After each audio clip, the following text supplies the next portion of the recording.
Okay, so the new writer for ASM has been announced, well, leaked I guess you could say, and it is of course going to be Joe Kelly taking over, replacing Zeb Wells. If you want to find out why I think this is a really bad idea, then make sure to continue watching the video to the end and I'll explain why. But before we get into that, if you guys are new around here, I want to urge you guys to subscribe to the channel. We're on the road to 30,000 subscribers. Join the best Spider-Man community in the entire world. Also join us on the journey against Marvel editorial. We're trying to break through to them about the ASM books and about how, well, I guess we don't like them. With that being said, let's get straight into this. So Zeb Wells' run on Amazing Spider-Man is coming to an end finally, and many people were delighted to hear this news. His run hasn't been great, and there's been a lot of downs and not many ups. He even introduced the fan favourite character of Paul. What a hit he was. But it's ending with one final arc about Spider-Man's final face-off with Tombstone, which makes sense. He started the run with Tombstone and is finally going to end it with him as well. Look at the ASM books coming full circle. How cute. Either way, who will be the man replacing him? Well, his name is Joe Kelly.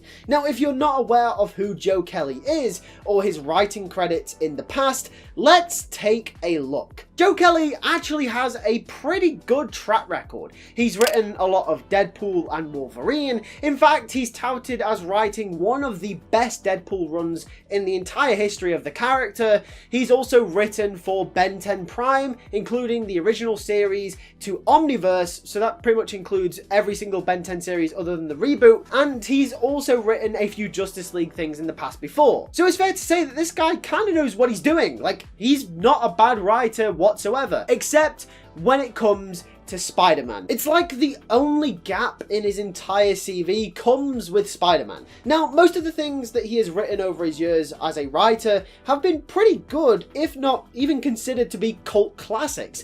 But whenever he's written Spider-Man, it's just not been that great, or it's only been mid, above average, and maybe good on occasion. He was a part of the writing team for Brand New Day, and is largely considered to have some of the weakest issues in a pool of writers which had the likes of Zeb Wells and Dan Slott already writing or consulting other issues as well. He has also written a few issues in Wells' run, including the issue where Peter describes Mary Jane as his sister. Yeah, so he's the sister guy. Some of you will immediately take that as a red flag, as did I when I first saw his name was announced to this project. But yeah, that happened. He's also done Spider-Man stuff here and there before, but when it comes to the Amazing Spider-Man, Joe Kelly really isn't that guy. And I know he's taking over from Zeb Wells, so it really can't get any much worse, I guess, but it really could. But I just want to preface something really quick. Like I mentioned in my Superman video, which I released the other day on LewisFilms Plus, which is a channel which covers all comic books, not just Spider-Man, you should totally go and subscribe to. Basically, I said we can't judge a book by its cover. We can't judge James Gunn's Superman movie before it comes out, because it's been getting a lot of hate on Reddit and Twitter lately, basically stating, oh, it's not Henry Cavill's Superman, therefore we've got to hate on it. Like, no, the movie's not out yet, we can't hate on it. And the same does go for Joe Kelly's Spider-Man. Like, we're not gonna hate on this book. I mean, issue 1 probably hasn't even made it out the drafting stage yet, so how can we even hate on this run anyway? I'm not gonna sit here and blatantly hate for no reason whatsoever when the first issue, like I mentioned, isn't even out yet. For all we know, Joe Kelly might write the best Amazing Spider-Man run we've had for years, but judging by the track record of Kelly, it's really not looking good. So that begs the question, if Joe Kelly's got a really bad track record when it comes to Spider-Man specifically, then why has Marvel even hired him to take over in the first place? And this comes into question when the likes of Jed McKay, Nick Spencer, heck even Dan Slott have had a better record than Kelly when writing Spider-Man, or just comic books in general. Well, you see, this question actually brings me onto a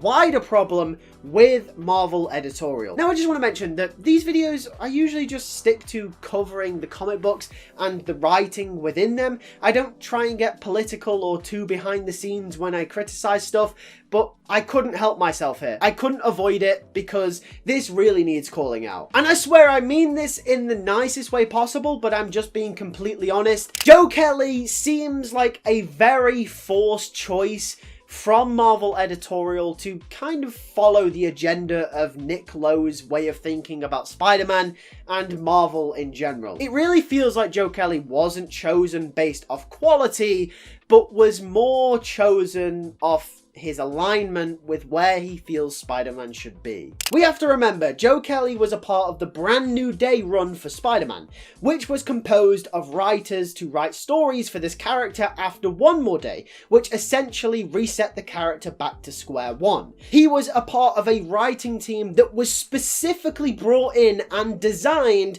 to write Spider-Man at a status quo level and keep him there. This is the main issue we've had with Marvel editorial for the past 20 years, and Joe Kelly was a part of that from the very beginning. And since then, the only writer that we've had for Spider-Man that wasn't a part of that team was Nick Spencer. And Nick Spencer, would you believe it or not, was the only writer out of all of them who tried to get MJ and Peter back together full time, and tried to write the character back to the way he was pre One More Day. However, as Spencer's run continued, theories and rumours started circulating that Spencer's books in the latter stages were being shadow written by Marvel editorial, because the quality and the direction of the stories that Spencer was clearly setting up had changed so drastically. Fans were confused, and coming towards the end of Spencer's run, it really wasn't the same writer that we saw at the start. I know this sounds like conspiracy cuckoo land, but it can't be a coincidence that Nick Spencer is the only writer not a part of the Brand New Day team,